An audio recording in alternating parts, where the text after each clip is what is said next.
सुश्रुत शारीर स्थान chapter number 6। बहुत ही interesting chapter हम लोग स्टार्ट करने वाले हैं। प्रत्येक मर्म निर्देश शारीर। ठीक है, तो हम लोग स्टार्ट करते हैं। तो मर्म कितने होते हैं? 107 मर्म होते हैं। ठीक है, तो ये टेबल आप लोगों ने देखा होगा ना, तो इसको कोशिश करें टेबल बना लें जस्ट आफ्टर क्लास। ठीक है, ग्रुप में भेजेंगे टेबल बना के। तो एक इसको हम देख लेते हैं। यहाँ पे मर्मों की संख्या और प्रकार बताए गए हैं। इसकी निरुक्ति आप लोगों को पता है ना। मर्माणी मारयंतीति मर्माणी, ये निरुक्ति आचार्य डल्हन ने दी है। और अष्टांग की हम देखते हैं। अपि च मरण कारित्वात्मकः, ये अष्टांग हृदय की है। और तो हम लोग स्टार्ट करते हैं। निरुक्ति तो अ से स्टार्ट हो रही है, ये याद रखेंगे। अपि से स्टार्ट हो रही है अष्टांग की, यही एक ट्रिक है। ठीक है, लिखना चाहें लिख लें जल्दी। अपि च मरण कारित्वात्मक, अपि च मरण कारित्वात्मक।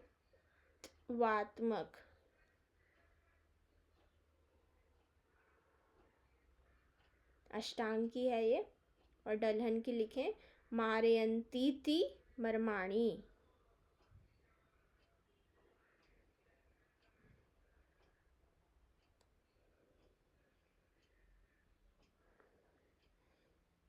ठीक है, अब हम देखेंगे प्रकार। तो यहाँ पे 5 प्रकार बताते हैं। तो ये रचना भेद से मर्म के प्रकार हम लोग पढ़ते हैं। मांस मर्म, सिरा मर्म, स्नायु मर्म, अस्थि मर्म और संधि मर्म। तो these types are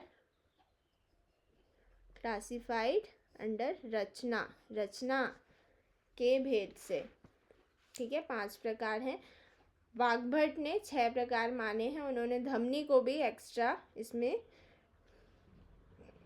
जोड़ा है। 9 होते हैं। वेरी गुड, 9 प्रकार होते हैं। तो इसमें मांस मर्म 11 होते हैं।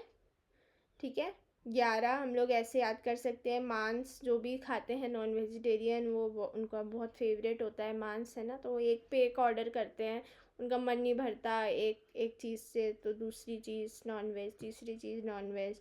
ठीक है, तो एक पे एक ऐसे याद रखेंगे। सिरा मर्म 41 होते हैं। तो मैं तो इसे ऐसे याद करती हूँ कि ये सुश्रुत मर्म जो है मेन सुश्रुत ने बताए हैं। तो उन्होंने 4 दोष माने हैं। जो चौथा है वो रक्तज है, और रक्त जो है वो सिरा में ही बहता है। तो इस टाइप से मैं याद करती हूँ। आप लोगों को अगर कोई और ट्रिक पता है तो भी उस टाइप से याद कर सकते हैं। और मैं ऐसे 11, 41, 8, 27, 20, ये भी एक मेरी ट्रिक रहती है। 11, 48, 11, 41, 8, 28, 20, इस टाइप से याद कर सकते हैं। 11, 41, 27, 8, 20। ठीक है, मांस, सेरा, स्नायु, अस्थि, संधि। तो इसका फर्स्ट लेटर भी ले सकते हैं, जैसे M, S, A, N और S। जैसे भी आप लोगों को ठीक लगे वैसे कर सकते हैं। जो मैं एक पर्टिकुलर ट्रिक बता रही हूँ उससे भी हम लोग इसे याद कर सकते हैं। अदरवाइज़ फिर हमें सारी चीज़ें लिखनी होंगी, फिर सारी चीज़ें संख्या लिखनी होगी। ये थोड़ी डिफ़िकल्ट ट्रिक हो जाती है। ठीक है, तो ये हो गया। अस्थि कितनी होती है? आ फॉर अस्थि एंड आ फॉर 8 अस्थियाँ, अस्थि मर्म बताए गए हैं। संधि मर्म कितने हैं? संधि के पहले क्या है? स्नायु। आयु, तो अगर शादी हो गई है तो क्या बोलते हैं? साथ देना, 7-2, या 2 साथ मेरा, आओ चलो जिंदगी बिताएं साथ में। तो 2 साथ, आयु हम जिंदगी भर साथ में रहते हैं, पति पत्नी। ठीक है, तो इस टाइप से 2 साथ से याद रखेंगे। समझ आया है ना ये 2 साथ वाला? 2 7। Yes ma'am. ठीक है। नेक्स्ट है संधि मर्म। संधि संधि क्या होता है? दो चीज़ दो से अधिक चीज़ों के मिलने को हम संधि कहते हैं। तो दो अधिक मतलब 0। ठीक है, जब दो चीज़ें मिलेंगी तो संधि बोलेंगे। तो इस टाइप से 20 याद रख सकते हैं। ठीक है, तो मैंने ये 2-3 चीज़ें आप लोगों को बता दी, जिससे भी याद रहे, कर सकते हैं, बस याद रखना है। ठीक है, तो मांस, एक पेख, सिरा, 4 रहते हैं, एक आप लोग जोड़ सकते हैं। सबसे ज़्यादा वेन्स हैं, कितनी सारी नर्व्स हमारे शरीर में रहती हैं, जहाँ छेद कर दो वहाँ से खून बहने लगता है ना, तो सबसे ज़्यादा सिरा हैं। अस्थि 8, स्नायु 2 7 मेरा, जिंदगी भर, संधि 20। ठीक है। धमनी मर्म, आचार्य वाग्भट अनुसार उन्होंने क्या माना है? जो मांस मर्म है ना, वो उन्होंने 1 कम माना है, 10 माने हैं। और जो सिरा मर्म है, सिरा मर्म और स्नायु मर्म दोनों SS से स्टार्ट हो रहे हैं ना, SS वाले हैं, उनमें -4 उन्होंने कर दिया है। अब हमें 9 जो है, 9 को हमें एडजस्ट करना है, तो कहीं ना कहीं तो ऊपर नीचे करना पड़ेगा, है कि नहीं? तो 9 4 4 माइनस हो गए, 8 हो गए। ठीक है, अब एक और माइनस करना है तो मांस से कर दिया। ठीक है, तो ये 37 हो गए सिरा मर्म, और स्नायु मर्म 23 हो गए। 4 4 माइनस कर दिया, S -4। ठीक है, और जो अस्थि और संधि मर्म है वो एज इट इज़ रखे गए हैं। अस्थि और संधि, उन्होंने बोला अस्थि संधि में अगर लग गई तो फिर तो डेफिनेटली बिल्कुल सही पॉइंट उन्होंने बताए हैं कि अस्थि संधि में तो रिस्क लेने का ही नहीं है ना, कहीं और भले इधर उधर हो जाए, पर अस्थि संधि में बिल्कुल करेक्ट उन्होंने बताया, इधर लगी मतलब मृत्यु। वाइटल पॉइंट्स अस्थि संधि में ज़्यादा बताए हैं, तो उन्होंने टच नहीं किया भाई। जैसे हमारे गुरु हैं आचार्य सुश्रुत जो बताए हैं, वैसे ही हम छोटे हैं, बाद में आए हैं वाग्भट, उन्होंने ही कॉपी किया है ना।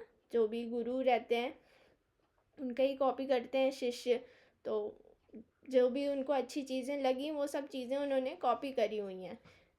ठीक है, तो उन्होंने ये चीज़ को कॉपी कर लिया है। धमनी +9 जोड़ा है, तो कुल मिला के 107 हो जाते हैं गुरु शिष्य दोनों के।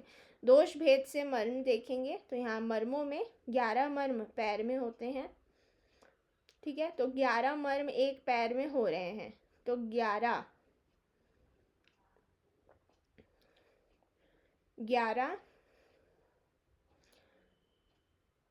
अपर लिम्ब में हो गया, और 11 एक पैर में हो गया। 11 + 11, ठीक है, 11 एक की बात हो रही है, तो 11 × 4 करेंगे तो कितना हो जाएगा? 44 हो जाएगा। तो शाखाओं में कितने मर्म होते हैं? 44 मर्म होते हैं। ठीक है, इसी टाइप से हम छाती और पेट में मतलब उदर में, तो उदर में कैसे मैंने याद किया है, जो नाभि है ना, नाभि के आसपास 4 डॉट्स आप लगा लो, तो वहाँ पे जो नाभि है उसमें 4 होते हैं, मतलब उदर में, और उरहा में, छाती में 8 होते हैं।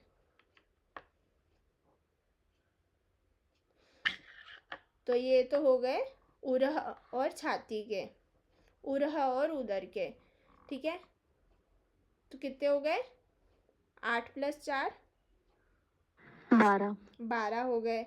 अब पीठ में 2 ज़्यादा होते हैं, पीठ बड़ी होती है ना, पीठ बड़ी है तो 2 ज़्यादा हैं, तो कितने हो गए? 14 हो गए। तो 14 + 12 26। तो कोष्ठाश्रित मर्म कितने हुए? 26। ठीक है, अब हमने शाखा में कितना पढ़ा? 44 + 26। अब माइनस कर लो 107 में, तो किसका आ जाएगा? ऊर्ध्वजत्रु का आ जाएगा। ठीक है, तो 2 चीज़ें याद रखो, एक मत रखो, एक को माइनस कर देना। आया समझ संजीव की फिर से समझाऊं? आ गया मैम समझ में। अब भूलना नहीं है, ठीक है।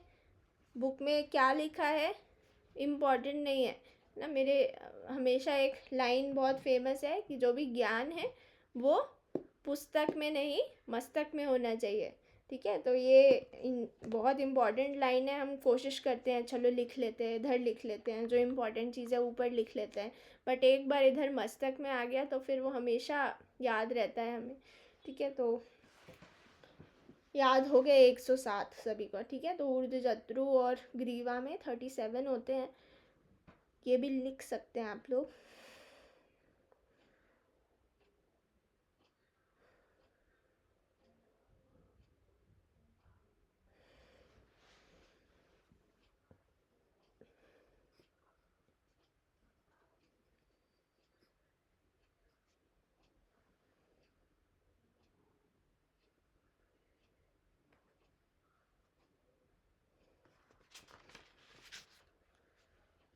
इतना ही करते हैं आज, क्योंकि अब जो चीज़ें हैं वो थोड़ी टिपिकल और थोड़ी डिफ़िकल्ट चीज़ें हैं।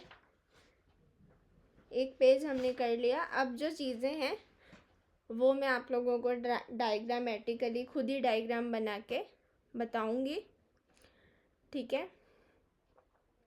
जो कितने कितने मर्म, जैसे मास मर्म कौन कौन से होते हैं, थोड़ी डिफ़िकल्ट है, थोड़ा हमें ट्रिक्स से याद करेंगे, थोड़ा समझ के याद करेंगे, थोड़ा डायग्राम से याद करेंगे, ठीक है। तो कौन कौन से मर्म हैं वो सारी चीज़ें बहुत इम्पॉर्टेंट है, क्योंकि कहीं से भी क्वेश्चन आता है। Everything is important in PG, ठीक है। और पक्का एक क्वेश्चन पक्का पक्का ही आता है। तो ये बहुत इम्पॉर्टेंट प्रकरण है, और आप लोगों ने देखा होगा मर्म से तो आता ही है ना। संख्या जो भी है बहुत इम्पॉर्टेंट है, और थोड़ा डिफ़िकल्ट क्वेश्चन ही आता है। जैसे अभी रोहित पूछा गया था, रोहित तल हृदय भी पूछा गया था AIA PGET में ही। और मांस मर में कुल कितने होते हैं, है ना। इस टाइप से ऐसे 2-3 क्वेश्चन मुझे अभी याद आ रहे हैं। तो ये अगर हमें विदाउट डायग्रामेटिकली किया है तो बहुत डिफ़िकल्ट होता है, तो इसको हम करेंगे ना। एक ही क्लास में मैं सारी चीज़ें करवाऊँगी, अभी मैं स्टार्ट करवाऊँगी तो पूरा हो नहीं पाएगा। तो आज हम